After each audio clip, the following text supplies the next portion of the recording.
Hello and welcome to Connect to Love here on PRN FM, where each episode is an invitation to remember how amazing you are, to reconnect with your heart, and to explore what's possible when you let love lead the way.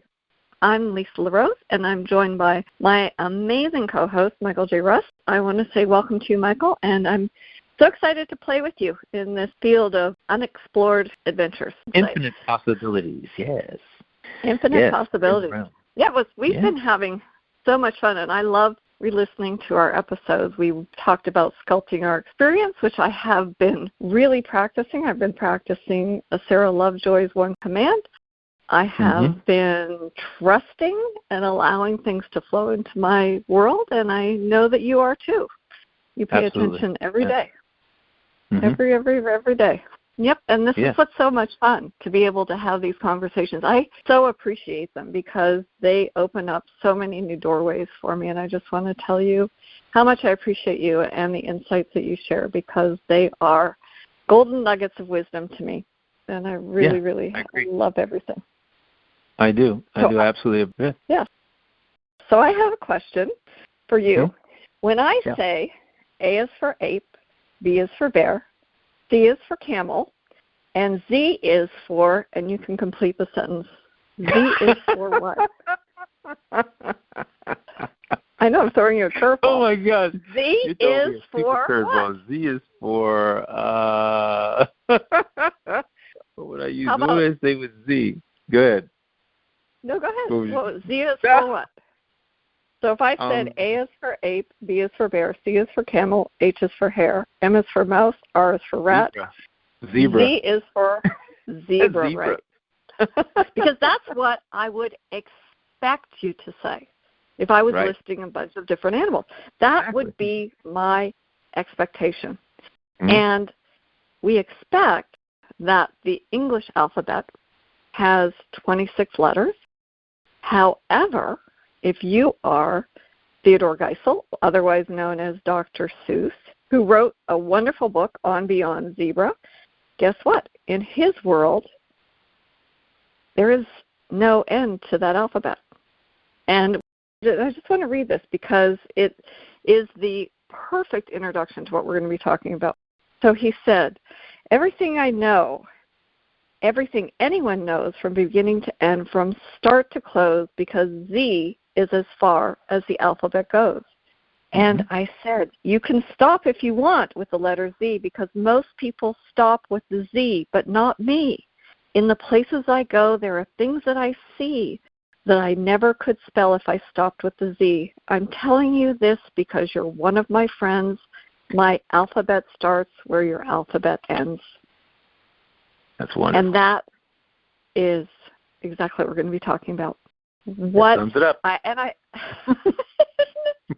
know I threw you a curveball, but that's great, though.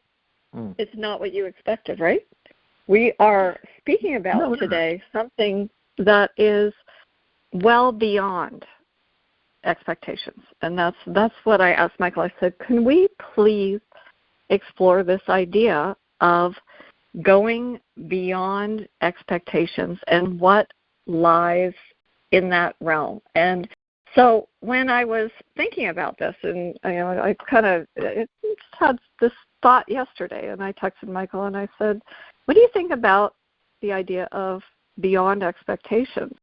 And then I started percolating in my mind, beyond, and I looked it up, and it meant to be on the further side of. To go beyond is to acknowledge that a boundary exists, but we choose, like Dr. Seuss did, to see something different, to stand on the other side of it. When the explorers like Columbus, Marco Polo, Leif Erikson began to map out unknown territories in an attempt to establish trade routes, they traveled into uncharted oceans and lands, but they knew that there was something beyond the horizon that wasn't yet on the map, that there was something out there to be found. And it wasn't until Max Planck and Niels Bohr, Einstein, or even David Bohm revolutionized science by exploring what existed beyond classical physics that we started learning about the quantum field. In science, we once thought that the atom was the end. until the first scientist was willing to go beyond. They knew that there was something in the universe that existed beyond what was presently known. So today I thought it would be fun if we could explore what happens when you draw the next letter, because beyond is not just a distance, it's a place that we can be very, very willing to go. And I love Dr. Seuss, and there's so much. I have so many children's books, and when I thought about this idea, I thought, I know I have this book. And I picked it up and I read it. I just love it, because the idea that we can imagine things beyond what is possible. And when I expected you to say, I kind of threw you a curveball, and I apologize about that. I did, for our audience, I love it. I just, we didn't talk about this before the show. So I just, yeah. I enjoy this being an organic experience. And with Dr. Seuss, and I love the fact that he said, my alphabet starts where your alphabet ends. And it's such a beautiful, poignant line about life and how many things exist that keep us stopped. Because we're told to stop, because our families passed on inherited beliefs, or we stop at societal expectations of what's true, or we're held back by our past experiences. And then we never venture beyond that. But when we go beyond that expectation, maybe that's where our life begins. Maybe that is where things start to appear. You really don't know all there is. And that was one of the questions that Dr. Seuss has at the end of his book, Beyond Zero. He asked, what do you think we should call this one? And there's an illustration of a completely new alphabet letter that came from his imagination. It's totally made up, but it's his invitation for everyone to come play in the realm beyond Z. And it's fun because he has a glossary of the 20 extra letters he added to the alphabet. And it's sort of like if I said to you, what's the largest number? And you said infinity. And then I said, well, what happens when you add a 1 to that? It gets you thinking, right? It's taking you beyond that expectation. So I know I threw you a curveball, Michael, but I'd love to hear your thoughts about this. This is going to be a fun exploration, especially when Dr. Seuss is involved. Yeah, I love Dr. Seuss. And you said, yes, absolutely, I love Dr. Seuss. Man, talk about somebody who really thought outside the box and took things beyond where we would normally expect them to go. He was definitely somebody who did that, and inspiring millions of children around the world, and adults, quite frankly, to think outside the box, to think beyond what you ordinarily, the perceptions and expectations that you have right now. I love the comment, maybe, beyond is where life really begins, because what we're really talking about here is expanding our existing thinking and exposing ourselves purposely to the unknown. That's what we're doing. Beyond is really, for most of us, everybody, it's the unknown. And known and unknown, people normally spend all their time in the known. And because it's what they're comfortable with. And because it's part of the human condition to resist change. Because regardless of where we are right now is uncomfortable, we still know it, right? Well, I understand my uncomfortability. I understand where it comes from. Changing it, however, moving away from it into something I don't know is another story altogether. And it is, for those of us who fully believe in moving beyond the known, it creates a feeling within you when you actually do that. When you expand, when you examine what you expect out of yourself and your life and those around you, and understand that those expectations are what's holding you back. It's what's preventing your relationship from expanding and moving into the unknown and evolving and transforming. That's the way I see it, is that when we maintain expectations about every aspect of our life, we're really cubbyholing ourselves. We're putting ourselves in a little box. And when we seek to move outside that box on a daily basis when we go left instead of what we're expecting to go right all the time. Maybe you get a detour, right? We do this all the time when we're driving. We've got a route we always take, right? And except now they're working on the road, and they've given you a detour down a way that you have never been before. So what happens? Now you have to pay greater attention. Now you're exposed to something new. How does it feel initially where you get that detour? Generally, people go, oh, no, a detour. Oh, I don't want to go that way. I don't even know what's out that way. I don't know what's going on. And it's so exciting when you discover something new along that detour because it wasn't what you expected. You might discover something, a new store, a new restaurant that just opened up. You might expose yourself to a new park that you didn't know about, a place you could take your dog that is, again, away from the known, a place you always take them to.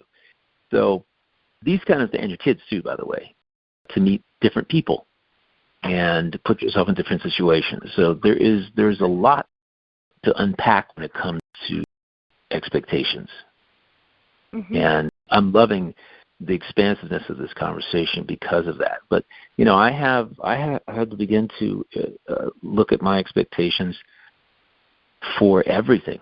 The work I do, the people are in my life, the relationships that I maintain and nurture, because it's important. I had to ask myself, am I cubbyholding myself? Am I putting myself in a box? Because with regard to suggestions for doing things, with regard to anything, because that is kind of what happens every once in a while, is that we do that. And I want to make sure that I wasn't, because I want the fullest experience that I can have in any given day. And it takes a little bit of attention and focus. However, it's worth it. It's very much worth it. I completely agree, and I love the fact that you brought up a detour on a road, Michael, because we oftentimes will get in our car, and it's kind of a metaphor for driving our life. We get in the car, and we just go on autopilot. We're not even really thinking where we're going. We just expect that when we get in that car, if we go the same route, we're going to get to the same destination. But if there is a road closure or construction or something like that delays us, it really can throw a lot of people off kilter. And it takes a while for you to kind of get back into that flow. It's like, oh my gosh, I get completely out of sync because it is not what you expected. And when you start to incorporate it in your life, I think if you and I both read the work of Sarah Landon, and she speaks about living life as a master, that a master does not have expectations, which the expectations are very limiting, but a master has a knowing and allowing for the highest good. So when we see that detour in the road, we know that maybe because we had that detour, we avoided an accident, or we experienced something different. We saw a beautiful park that we never would have maybe known existed, or a tree in bloom. Who knows what it is? Mm-hmm. But we have an opportunity to kind of get out of the rut that we make for ourselves. We don't even realize it. We do the same thing every day, and we expect life to go from A to Z or A to B or whatever, and not realizing that the true nature of life is really chaos. Chaos theory. If I take a bag of marbles and I throw them up in the air, they're not going to land in a straight dot. They're going to go wherever, and they're going to roll, and they're going to go under things and around things, and I'll be finding them months from now and thinking, why did I do that? Just to be silly. But it's an idea that I think expectations oftentimes are planned disappointments, that we set things up for ourselves. I don't like to have any expectations. One of the teachers that I had early on, her name is Charlotte Ramsey, and she's one of the angel ladies, and she taught me a very valuable lesson, that was to never have any expectations. And I know it sounds strange, but when you let go of the expectations, you're allowing the energy to flow. That's where the magic happens. That's where the miracles occur, when you let go of what you expect to happen and just allow everything for the highest good to unfold. And even though we may not be able to see it at the time, we think, well, how could that be for my highest good? But then we look back 6 months from now and we see all of the wisdom in everything that unfolded. And it can be just quite magical exactly how that happens. And I think expectations are sort of like a trap where when we let go and we go beyond, that's sort of our invitation to freedom. Like, so if I was driving down the road and sticking invitations in the mailbox, here's your invitation. Sometimes people will open up the mailbox and look at it and they'll just throw it away. They won't grab hold of it. But for me, I'll open it up and I'll be like, hey, this looks pretty interesting. Or no, it's not in resonance with me right now. Not right now, but perhaps a little bit later. Yeah, I agree. Expectations color your experience completely. So, as I like to say, start out every day with a blank canvas. If you have expectations, then there's already paint on the canvas. There's already paint applied. It's not blank. It's not something that you're creating moment by moment. The expectations take you out of that moment of experiencing whatever is going on because you have a preconceived notion of how you think it should be. And it comes up, we used to go, when we grew up, the circuses would always come in out of town every year, right? Circus would come into town. These are tended things. Barnum and Bailey would come into town. And so if you've gone to the circus once, then you kind of have an idea what to expect, right? And then Cirque du Soleil came along.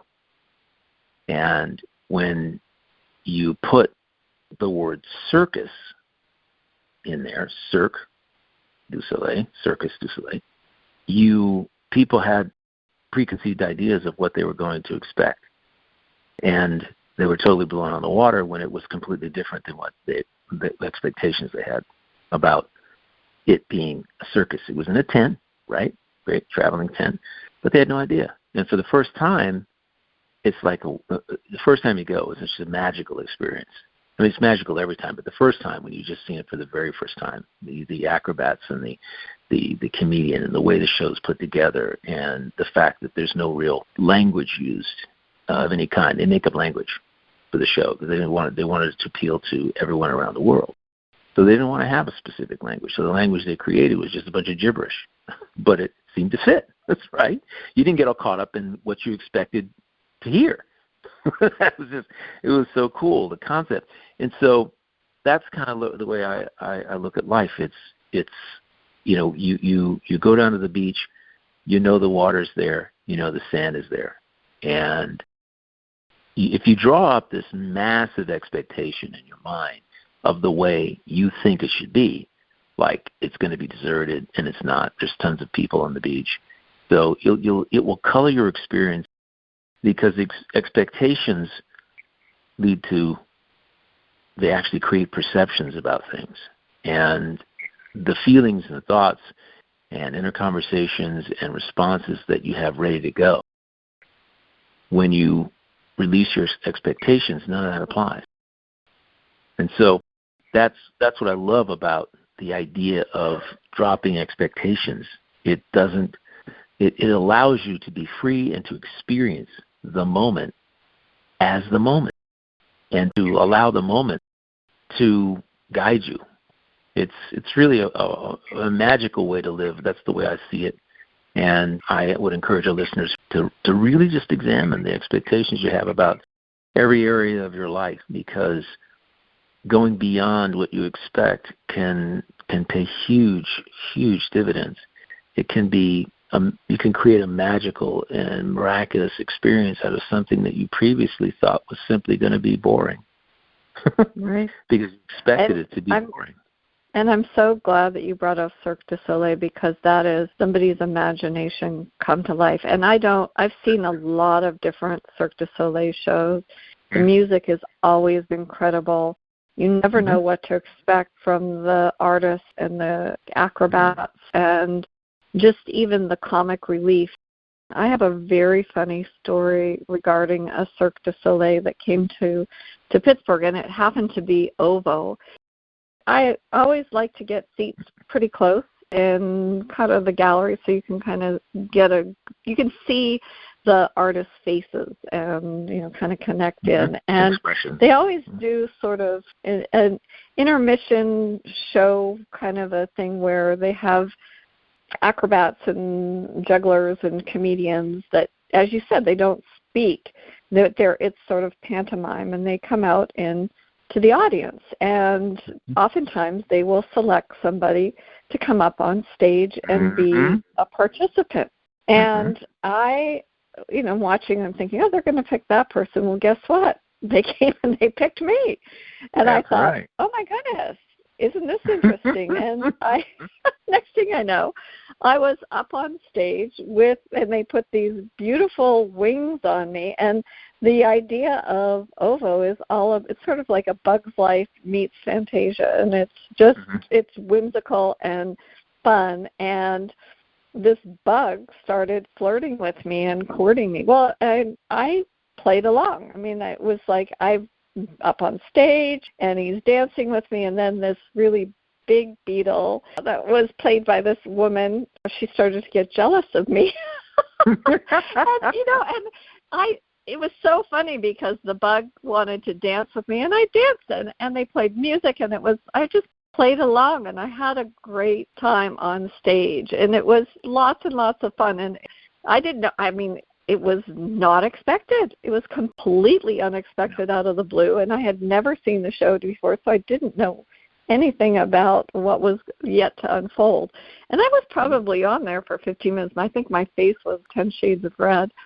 But it was delightful. It was really, really delightful. It was a delightful experience. It was delightful to be able to be up close with the artists and be in front of the audience. And it was interesting, though, because at the end of the show, when everybody was getting out, the usher came up to me and he said, "That was really great. You did an amazing job." And I said, "Oh, well, thank you." I didn't know what to expect. He said, "The girl that was up the night before didn't want to do anything and didn't want to play along." And I thought, oh, well, that's really a shame, because they missed out on the beautiful experience of actually being able to be part of such a special show. And I think sometimes it's expectations. I think when somebody goes to a show, they just expect to sit there and be entertained. They don't expect to be part of the entertainment.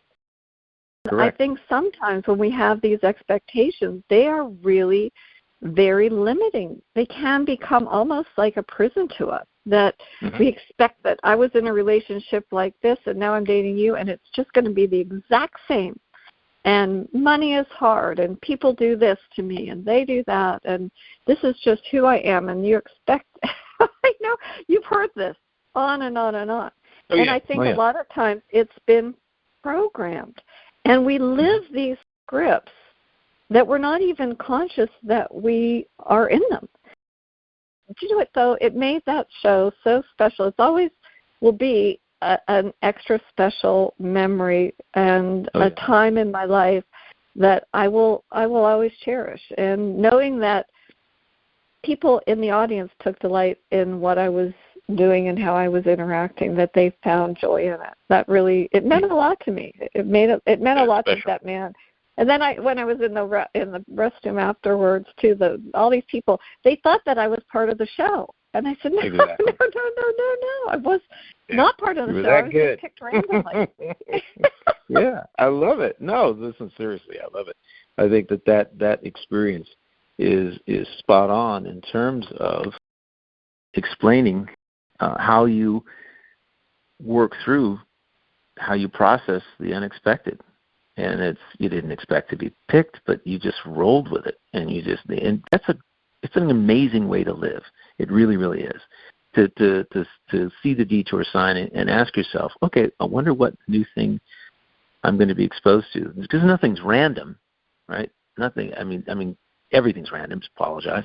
Everything is random.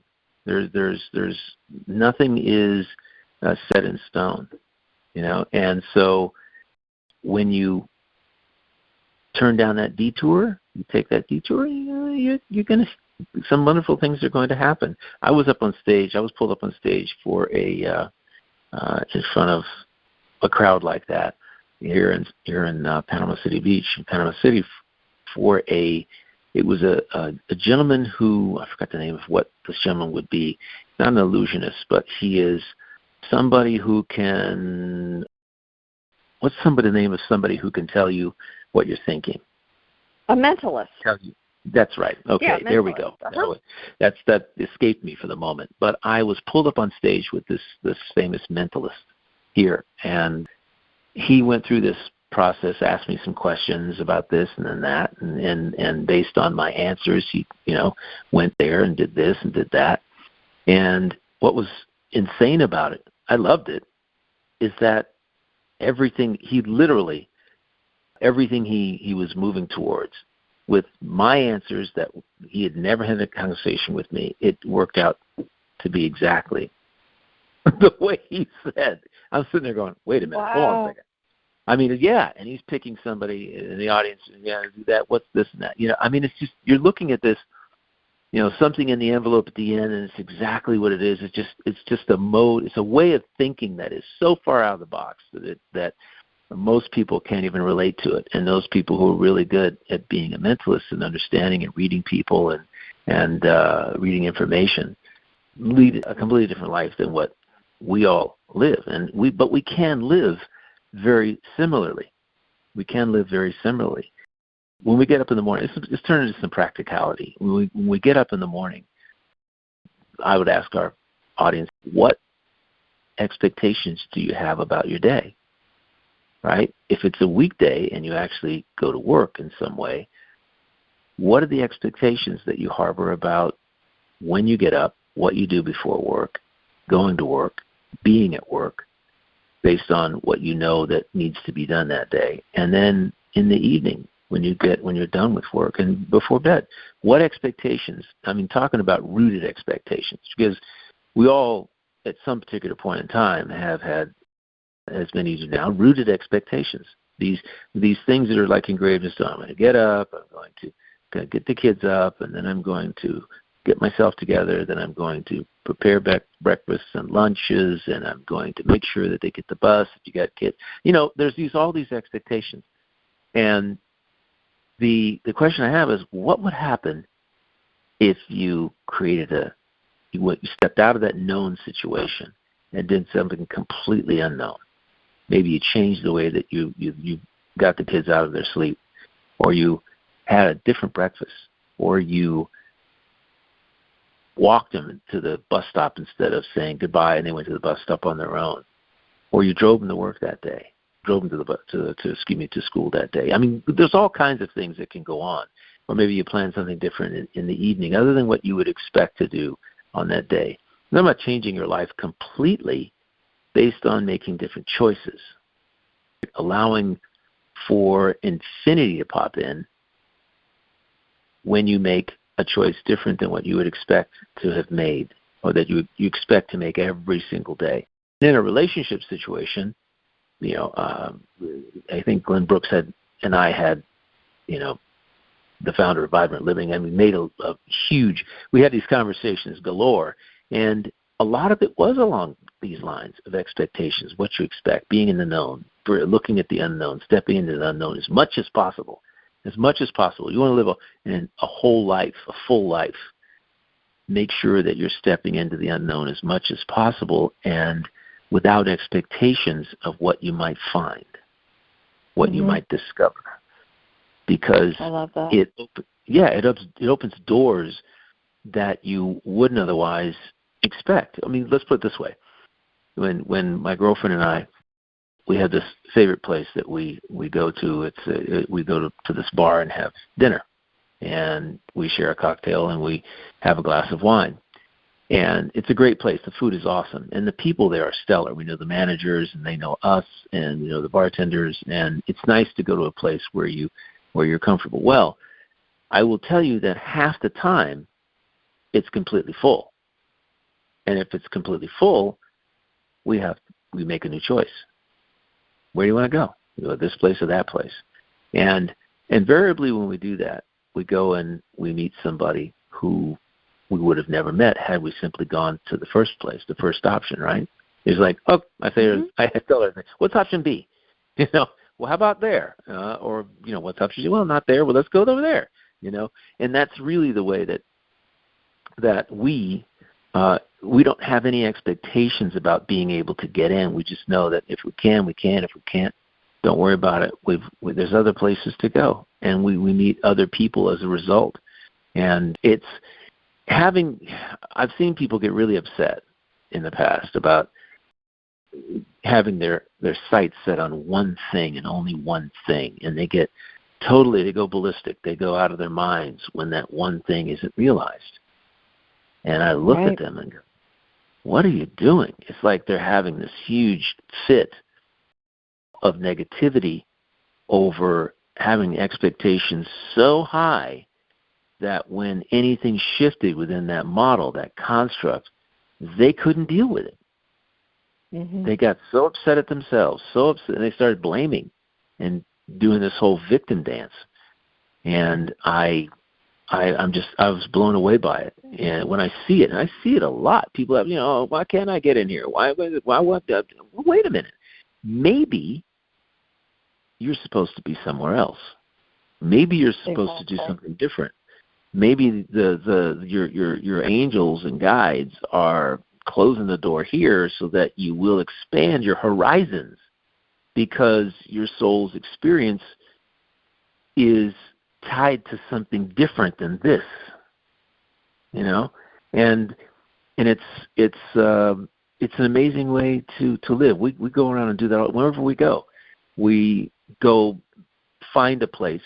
When you're in a new city, I'm in New York City or whatever a couple of months ago, and seeing Hamilton, and that experience I didn't have. It's interesting because everybody in my family has seen that play, Hamilton. They saw it around the country, wherever it was. Some of them went to it. I've seen it several times, and I had never seen it. I had no idea what to expect, but I had heard, especially from my brother, what his ideas and thoughts were about it. And we have to watch it, because other people we know and care about and respect can input little thought viruses into our mind to kind of mess with our perceptions and expectations we have about going and doing something we haven't done before, which is why I don't read movie reviews, right? Absolutely. Or reviews about plays, because it colors the whole experience, because now you have an expectation of what you're going to experience, and that may be completely different than what you actually end up experiencing. However, it can contaminate your experience of whatever it is you're seeing for the first time, because somebody else has imparted their thoughts or supplanted their thoughts and ideas into your head about what they thought about it. And it's not important what they thought. The only thing that's important is that you experience it for you, the way you want to experience it. And I loved Hamilton, right? I loved it, not only because my niece was in it, but on Broadway, but because everybody in the cast was so amazing. The music was amazing. The way it was written, the words, everything was stellar. I had no idea it was so fantastical. Mm-hmm. I mean, it was I had tears. I was in tears during various parts of it, because I was just absorbed by the whole experience of being in the place. It's not a huge theater. And the various the flow of the play itself, it was just so moving. And it got done, and my girlfriend Zandy said, same thing. It was nothing that is actually. She said this. It wasn't anything that I expected. And I'm going, great. I mean, if you can be open. That's not a bad thing, though, Michael. No, it isn't. It's not a bad thing to be say. Nothing that you expected, right? Mm-hmm. Exactly, and have positive feelings about it. That's the whole idea. It's not like you're going to say, "Oh, that's not what I expected. I'm very disappointed." I mean, why would you be disappointed? You've never seen it before. Mm-hmm. And this is what we do as humans, right? So going to a new city, going to this, people, you read things, you see things, you on the news, if you watch that, you get people who tell you, oh, I've been there, I did this, and I didn't have that. They'll tell you about their experiences of it, but really, you have to go experience it yourself. People will tell you what they liked about wherever it is that you're going, and they will. I've had people do that about Hawaii all the time. Oh, I love this place, that place. I'm not going to go to the exact plain places that you went. I will start out. It'll give me a reference point of where to begin. That's really what I use it as a reference point. And then I move out from there. Because that restaurant they said was so awesome, I may not be able to get a reservation in. So I got to be open.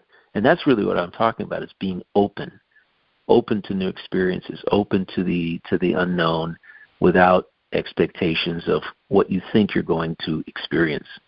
But we have them about everything. We have to understand that expectations are human. Okay, that's something we do. We have them.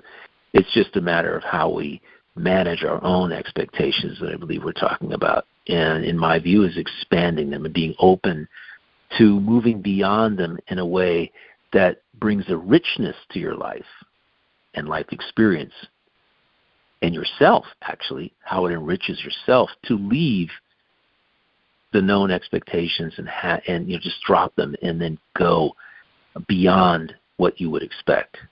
That is where the real treasure lies, in my view.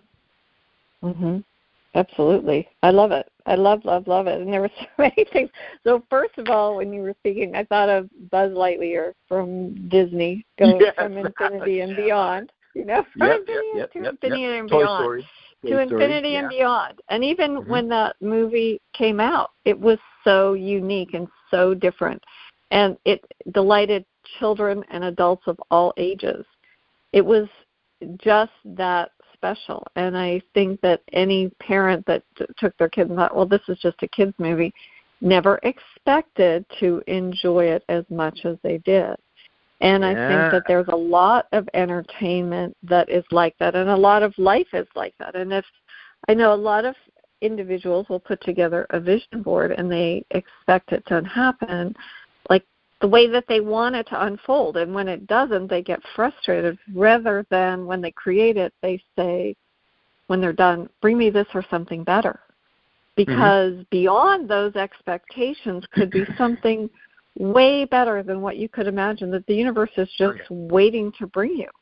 And really, in science before, there was a time when reality was thought to be solid, fixed, predictable.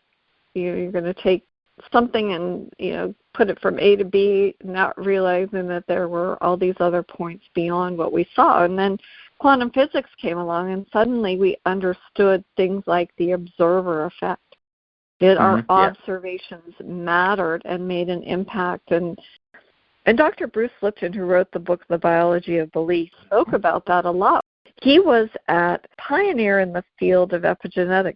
He discovered that we did not have to be victims of our genes, that our beliefs, our perceptions of what we observe determine the outcome. We could turn our genes on and off like a light switch. He was at Stanford Medical School doing research cloning human stem cells, and he placed identical stem cells in 3 different environments. And what he discovered was that the same cell would become bone or fat or muscle based on the controlled environment in which they were placed. He found that it was the perception that acted like a signal broadcasting a frequency to the environment.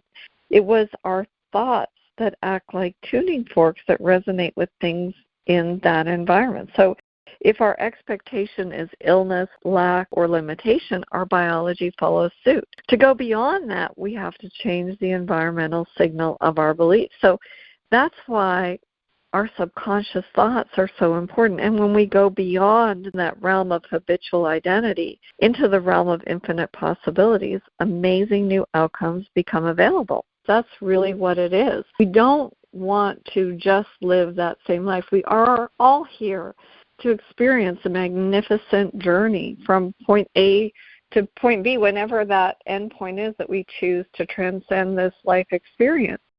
No 2 individuals are born in the same place, in the same day, at exactly the same time. We are all completely unique.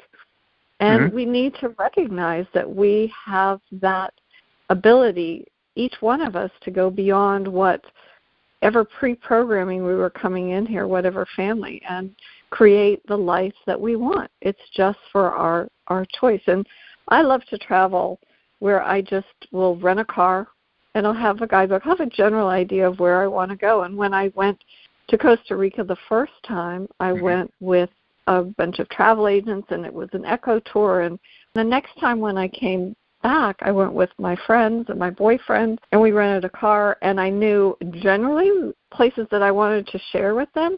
However, it was a completely new experience, and there were waterfalls that I got to explore, so many different things that I didn't do the first time, and I wouldn't want to recreate that first experience. I want it to be unique because Costa Rica is an amazing country. Everywhere I've traveled to, there's so many neat things to see, and I don't have as much time as I'd like to experience the whole country, right? But you want to be able to anchor in and just trust that the places that you see were meant for you, and then you come back and you share it in like even some of the restaurants. I mean, as you said, you go in and it doesn't ruin your night that you can't get a seat at the table in the restaurant, because you know that you can have a wonderful meal somewhere else, and that the food will be prepared with love, and that you'll engage in a conversation, and you'll come home and you'll just be just as satisfied. And who knows, if the place that you just kept pushing that door out, and I've seen this with individuals, they keep pushing and pushing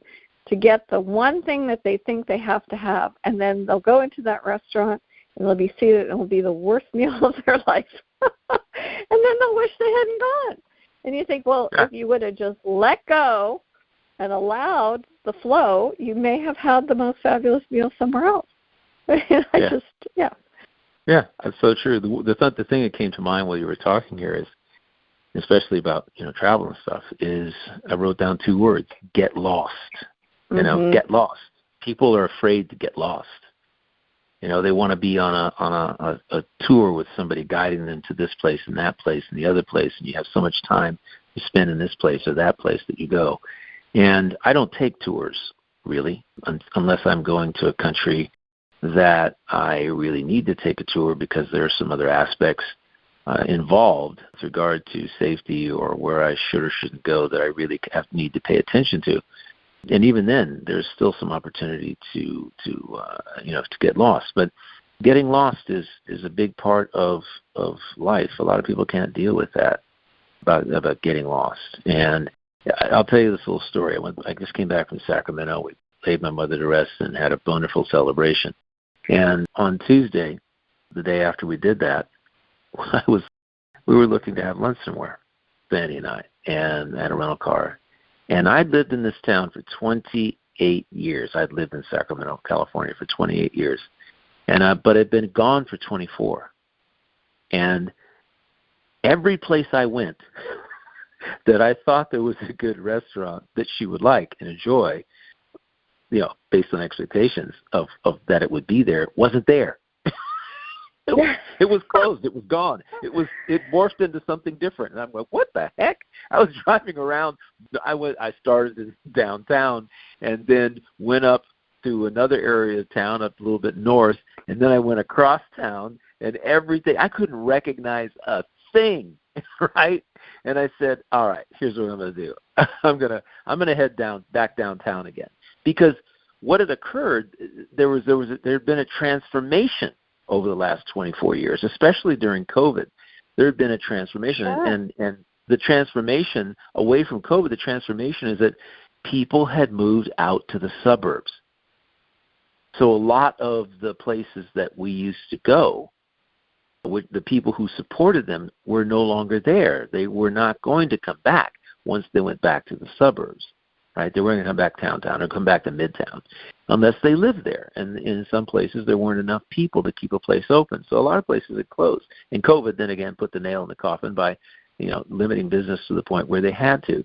So believe it or not, this is really the most interesting aspect of this. We actually ended up about 2 miles from where we originally started. Back downtown again. I went out of town, up down, across town. And we ate at a really, really nice restaurant that had the best potato leek soup that I've ever had in my life, and a wonderful Caesar. And we both loved it. We loved the experience. It was wonderful, very joyful. And it was back downtown again. And even that had been completely and totally transformed. So because the Sacramento Kings Stadium, the basketball professional team, had moved downtown, and it kind of revitalized that whole area. So you never can tell what is going to occur I just kept my mind open that day, and I said, maybe we'll run across something. We didn't. It turned out that a lot of the restaurants had been transformed into, fast or semi-fast food, a lot of burger joints, a lot of franchises and things. And I'm like, we're looking for some place that's maybe locally owned, some place that has some character, has a menu that's expansive, at least in terms of healthy options. And it just didn't exist in a part of town that it really had existed in while I'd lived there. And the transformation was strange. Yeah, it's very interesting. So we did discover someplace new, right? So very, very wonderful experience, and that's the beauty of being open, I guess, being open to and it's a great illustration, Michael, because expectations based on the past. Expectations based on the past. You had been there, and XYZ had happened, and XYZ was there. However, there is a new paradigm that has shifted in that time frame. And thank goodness things evolve and things change. It's unfortunate that some of your favorite places aren't there, but you discover new places. And I think that, when we look for magic and miracles in our lives, we have to be in that space of going beyond what we expect and whatever was in our past. We have to just allow whatever is meant to unfold. And Dr. Joe Dispenza, I love, one of my favorite meditations that I do when I am in my detox bath and listen to my meditations is he asks for you to stop being somebody with a somewhere, to become a nobody in no time. And it's such a powerful meditation to think, okay, here I am, I'm a nobody in no time. But I'm allowing myself to go beyond this physicality to allow for that magic and miracles to unfold. And it's just one of those things that as we learn to do that, we can kind of say, I assume that this will happen. Those are the default expectations that we expect every time we go down the street. We expect that that restaurant's going to be there. But you're asking yourself what else is possible. There's a new doorway that opened up to you. And isn't it ironic that you ended up right at your starting point? But you didn't say, you didn't get frustrated and say, well, let's just go to the burger joint that's here instead. I really wanted to take you here, but you didn't. You said, well, there must be another place, another way. And that's really important. I think that's about when we live beyond those expectations, we recognize there is something else beyond what we can see. And perhaps we have to use our imagination. You thought, well, okay, if I go down here, and then you go, everything is presenting burger joint, fast food, but you become curious to drive down the next road because you're like, well, maybe there's something there. But whatever it is, you allow yourself to wander and follow whatever path that you're meant to. And even if it just brings you back to the same place, I'm sure that it created a lot of humor and laughter and a moment of just joy in just the silliness. Like, can you believe it? We're back here, right where we started. Yeah, exactly. It's funny. The word you used that I thought was so spectacular was wander. We had a conversation about that in previous podcasts about wandering, about living in wonder and wandering. You live in wonder about what you come across, and you wander. You wander around, just not necessarily aimlessly, but it's like when I was talking to somebody here this past weekend, and they were talking about when they went to places, things were very structured. And I said, we go to those same places and nothing is structured except for how we get there, right? Just how you get there. That's basic as it. I get out the plane, I got a place to rest my head. Beyond that, I can do anything that I'm guided to do while I'm there. Anything I feel compelled to do, I can do. And the beauty is that, give me an example. When we went to Turkey, we went to Istanbul, and I always stay in a Turkish-owned hotel. and one of the oldest hotels in the city. Not the oldest hotels, but been around a really long time. Really nice, beautiful hotel. And very little English is spoken in this hotel, except for amongst the management. But we were coming downstairs after getting there, and I made a right turn. I've been to this hotel twice prior to that, and I made a right turn around the elevators and just kind of explored, and came across this restaurant. And I said, has that always been here? And yes, it had always been there. Because when I came out of there, they had always made a left because there were two restaurants down the other way, a patio, a beautiful open patio. And I asked the gentleman, I said, when is this restaurant open? He said, it's open this evening at 5 o'clock. And I said, okay. And I had the ability to walk into the restaurant, and it was absolutely stellar. Stellar, mind you. Ran into the manager, and the manager said, I said, we got four of us, and he said, come back this evening. I said, absolutely. I'm going to go tell them about it right now because this is where we're eating, right? And we came back that evening, and the entire evening long, believe it or not, because it was a weekday, we were the only ones. We were the only table in the restaurant. And I'd learned that I think the woman was 90, somewhere in her mid-90s years old, who owned the hotel since she was 16. She'd owned the hotel since she was 16. And that dining room was her favorite, and she literally was the one who created the design in the restaurant. The name for it, the design for it, it was her restaurant, which is why it will never close because it doesn't matter. It's her restaurant. It's her thing. She comes and eats there. There are parties that are held there, of course. And the experience was insane because you go into a restaurant, and, again, we talk about expectations. They had an incredible wine list from Turkey. We got to know the manager there, and the person who served us was so elegant, so wonderful, so graceful. The meal itself was stellar. We couldn't stop talking about it. On an aside, I've never had a minestrone consommé. I didn't even know there was something on the planet called a minestrone consommé. Minestrone soup to me is a hearty, earthy vegetable soup, right? It's exactly what minestrone is, except it came out of the kitchen as a clear consommé. Yet, every taste, every spoonful, you could taste all of the various vegetables that would ordinarily been in this minestrone. It was the most insane thing ever. I said, "This is amazing." Wow. I had another bowl. I had to have two bowls because I said, "This is insane." And I had the chef came out after the meal and spoke with us about what his concept was with the menu and how he prepared things. And I said, "Man, this was stellar. This was insane." And I never would have, if I hadn't made that right turn and I'd done what I'd always done, we wouldn't have had that experience that I've now shared with a bunch of people going there. I said, "You've got to go to this restaurant. You got to go to this hotel and just have an experience on your own. I'm not going to tell you what you're going to get, but I think you'd really enjoy it.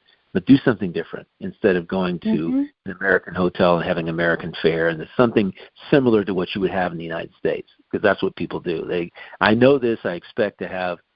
I'm into the known, and you go to a foreign country and you're looking for something that you eat back home. I'm going, what? Why do you want to do that? Right. There's character. In Costa Rica, the food is insanely good, and it's a melting pot of cultures from South America and in Central America. So that is there are wonderful experiences to be had everywhere in the world, even in your own city, if you just drop the veil of expectations and look beyond what you would normally do, make choices that are beyond what you would normally make, and absolutely, you're going to experience something completely different. Yeah, and I could think of, Michael, that's your infinity plus one, because you had a preconceived notion of what consommé was, and your whole palate has been awakened to new tastes and new flavors and new sensations and a new atmosphere. I mean, you think about it sort of as a metaphor for life. It's that mindset that you get off that elevator and you're open to not going that same way. And I am the same as you. I like to experience new things. When I was in Japan, I had sweet potato ice cream. I'd never had it before. I thought, whoa, I don't know. How's that going to be? But it was absolutely delicious. Yeah. Right? And if you go to Canada, I know this is something that I grew up with, was black licorice ice cream, and it will leave your tongue completely black. But it is the most delicious ice cream, and I can only get it when I go to Canada, and I don't know why they don't make it anywhere else. But if a foreigner travels with me to Canada, where in the interior of BC, where I can get this ice cream, they're like, I don't know if I would eat that. Yuck. Yeah. But you have to hear that, right? You have to just open up your mind. And it's a great reminder that whenever we think that we've reached the end, there still may be a beyond. There is things in life that are awaiting us. And it's just for us to open the door and take that first step, same as we did. We're beyond any old expectations or inherited limits, beyond our fears, beyond certainty. As Glenn Brooks used to say, beyond the known. Step into the unknown. And I think that's what Dr. Seuss did so beautifully in all of his books. He created his own languages, his own words, his own characters, his own animation style, the way that he drew. It was on beyond Zebra. Really. Yeah. And that's, I love it. And I'm so grateful, Michael, because if I hadn't asked you that question at the beginning, I know I threw you a little bit of a curveball, but this has been such a beautiful exploration, because it was beyond what either one of us expected. And I feel so blessed, and I feel so blessed for each and every one of you who tune in to hear me read Dr. Seuss, and for us to explore and share our insights, because if I would have stopped at Z, what would happen? There's other things if I explore and step beyond that. And it's a question I think that we can all ask ourselves. There's no end to what you may know, and depending on how far beyond you go, the words of Dr. Seuss, no end to what you may know. No, there is. Go beyond. It's so true. Beyond. So Mm-hmm. I'm gonna end this show with one suggestion for our audience. Those of you who are, it doesn't matter if you're in a relationship, what kind of relationship it is, or whether it's if you're single, relationships with friends, close friends. Do yourself a favor, because Glenn used to always say that one person can transform a relationship. And all you have to do is step outside of the known. So here's my challenge to you. Whatever relationship you choose, step out of the known and into the unknown and see what happens. It's not about you trying to force somebody to do something. It's just you yourself making different choices and choosing to behave differently, choosing to have more self-care. Maybe you're going to love yourself a little bit more. You're going to do something for yourself that makes you feel stellar, wonderful, excited, passionate about life. And just see how that impacts the person, the partner you're with, or the friends that you're around. Because everybody can stand as an example to others in terms of stepping outside of the known and into the unknown by obliterating expectations and transforming the relationships with the people you have with people around you. I would say that if you did, amazing things would happen. If you just start to live that way, because we all settle into a routine, have the tendency to do so. Just resist it and just on a lark, do different things, act differently, speak differently, go back inside, be playful if that's the way you really are and the way you really want to be, but you haven't been, and look outside the known, and just, again, blow the expectations that you have for yourself and for being around others just out of the water, and let them experience what it's like to do that. Encourage them to do the same thing and get a positive reaction. It's amazing what can happen. I love that, Michael. I love that. Thank you so much for that invitation to go beyond Zebra and into the beyond, into that field of infinite love and connection. And So grateful. Thank you. And until next time, please take care, stay in love, and, of course, peace out and go beyond zebra. Peace out. Thank you. Right. Thank you.